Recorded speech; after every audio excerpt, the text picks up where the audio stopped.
બપોરના બાફેલા ભાત વધ્યા હતા ને તો ફરી પાછા આજે પ્રિશાના ડિમાન્ડથી મેં ભાતના પકોડા બનાવ્યા છે અને એ પકોડાની રેસીપી પણ મેં શૂટ કરી છે. તો ચલો હું તમારી સાથે આ ભાત અને વેજીટેબલના પકોડા પણ શેર કરીશ.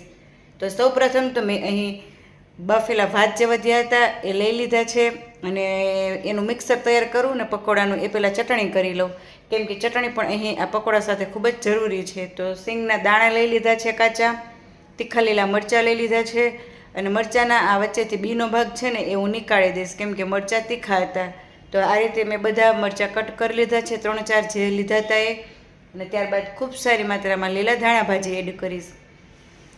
ધાણાભાજી એડ કર્યા બાદ એમાં સ્વાદ પ્રમાણે નમક એડ કરીશ અને નમક એડ કર્યા બાદ 2-3 ચમચી જેટલું પાણી એડ કરીશ અને એને પીસીને તૈયાર કરી લઈશ. તો અહીં આપણી આ પકોડા સાથે ખાવા માટેની ચટણી બનીને તૈયાર છે. એને એક ડબ્બામાં ટ્રાન્સફર કરી લઈશ. ચટણી તૈયાર છે. ત્યારબાદ હવે આપણે અહીં પકોડાનું મિક્સર તૈયાર કરીશું. તો સૌપ્રથમ મેં અહીં ચોપરમાં લસણ લઈ લીધું છે ઘણું બધું. ત્યારબાદ તીખા લીલા મરચાં હવે હું એમાં કટ કરીને એડ કરીશ અને મરચાં અને લસણ બંનેને ઝીણું ઝીણું ચોપરમાં ચોપ કરી લઈશ.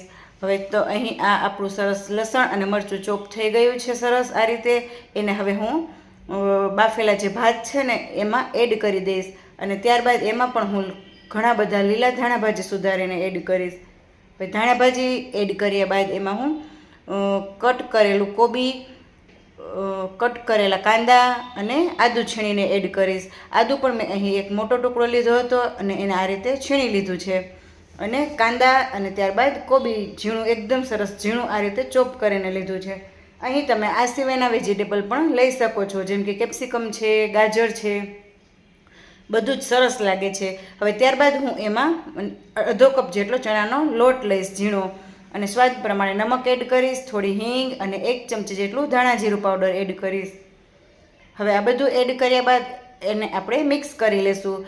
જરૂરિયાત મુજબ થોડું થોડું એમાં પાણી એડ કરતું જવાનું છે અને મિક્સર તૈયાર કરી લેવાનું છે. ચણાનો લોટ મેં અહીં અડધો કપ જેટલો જ એડ કર્યો છે. અહીં ભાત જે છે એ વધારે પ્રમાણમાં છે એટલે એટલા લોટમાં બાઇન્ડિંગ નહીં આવે, માટે હજી હું અહીં થોડો ચણાનો લોટ એડ કરીશ, જેથી કરીને ચોખાનો આ જે આપણે બાફેલા ભાત છે ને એનું સરસ બાઇન્ડિંગ આવી જાય. તો ચણાનો લોટ ફરી પાછો એડ કર્યો અને હવે થોડું થોડું પાણી એડ કરતી જઈશ અને બેટર આપણે આ રીતે સરસ તૈયાર કરી લેવાનું છે. બહુ પાતળું પણ નથી રાખવાનું અને એકદમ જાડું પણ નથી રાખવાનું, મતલબ કે લોટ બંધાઈને એવું ટાઈટ નહીં, આ રીતે એકદમ સોફ્ટ ઇઝીલી આ રીતે પકોડાનો શેપ આવી જાય અને આપણે પકોડાને મૂકી શકીએ અને સરસ ભાત અને વેજીટેબલનું બાઇન્ડિંગ આવે એ રીતે રાખવાનું છે. તેલ ગરમ થઈ ગયું છે અને હવે હું પકોડા ઉતારી લઈશ. પકોડા મૂકતી વખતે તેલ જે હોય ગરમ એ આપણે હાઈ ફ્લેમ ઉપર રાખવાનું છે, જેથી કરીને પકોડા મૂકતી વખતે એ અલગથી છૂટા ન પડે. કન્ટિન્યુ હાઈ ફ્લેમ રાખવાની છે અને થોડીવાર પછી આપણે મીડિયમ ટુ લો ફ્લેમ પર એને ક્રિસ્પી કરી લેશું.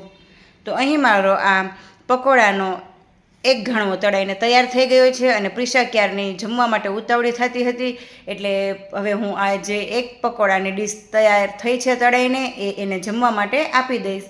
તો પકોડા તળાઈ ગયા છે, એને હવે હું થોડા સ્ટીલની પ્લેટમાં નોર્મલ ઠંડા થવા દઈશ. ત્યારબાદ બીજી પ્લેટમાં હું પ્રિશા માટે ટ્રાન્સફર કરી દઈશ અને પ્રિશાની પ્લેટ જમવાની તૈયાર કરી દઈશ.